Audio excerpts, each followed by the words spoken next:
इंसान की सबसे बड़ी जो दौलत है वो औलाद है। अगर औलाद ठीक है तो ये समझो उसकी सबसे बड़ा खजाना है। लेकिन औलाद ही एक ऐसी चीज़ है, चाहे तो माँ बाप का सर झुका दे, चाहे तो माँ बाप का सर उठा दे। मैं अपनी बात को दो घटनाओं के माध्यम से कहने की कोशिश करूंगा। गुजरात के राजकोट में रहने वाली एक स्कूल अध्यापिका श्री देव जी के जीवन की कहानी है।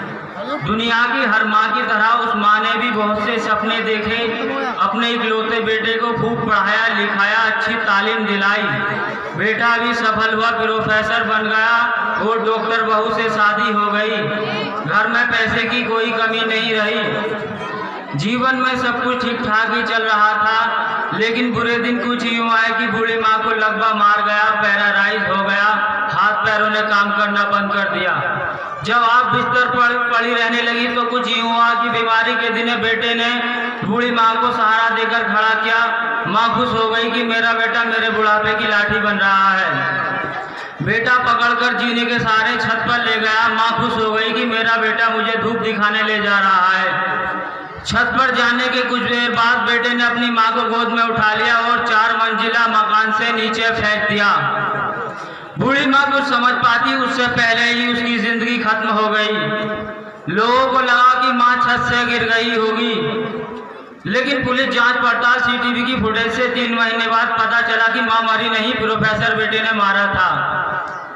पुलिस पूछताछ में प्रोफेसर साहब ने कहा कि मैं अपनी माँ की बीमारी से तंग आ गया था और इस आफत से पीछा छुड़ाना चाहता था।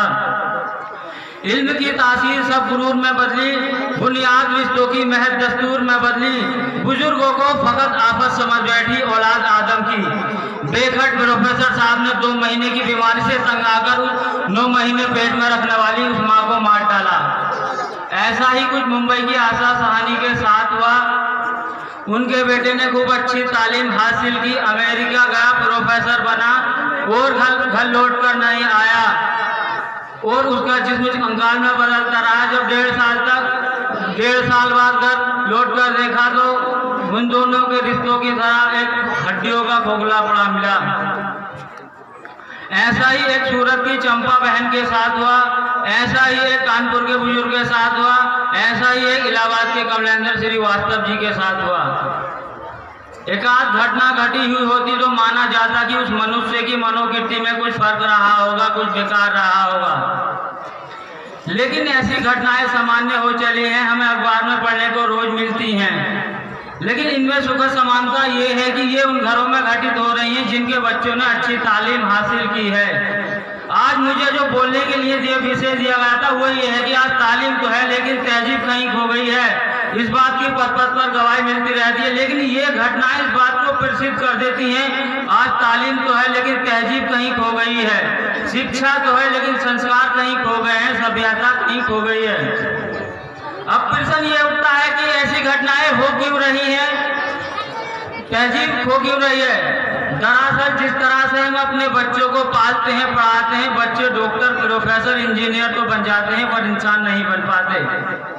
मैं स्पष्ट कर दूं कि मैं शिक्षा नीतियों को दोषने के लिए नहीं खड़ा हुआ हूँ। दुनिया के हर देश की शिक्षा नीतियाँ इसी तरह से काम करती हैं। अकादमी का शिक्षा से कोई लेना देना ये नहीं है।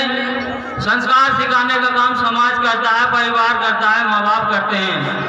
अगर संस्कार कहीं हो रहे हैं तो उन्हीं की जिम्मेदारी बनती है।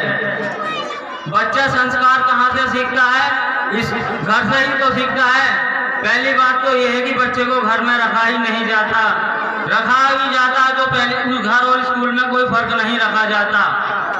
हम सब जानते हैं कि बच्चे को माँ बाप इस उम्र में बच्चे को रट्टा मारना सिखा रहे होते हैं, एक रिपोर्ट की तरह, एक मशीन की तरह प्रोग्राम कर रहे होते हैं। 20-25 साल बाद उस मशीन में रिश्ते प्यार सम्मान खोजने लगते हैं। जब नहीं मिलते तो हम बड़े परेशान होने लगते हैं।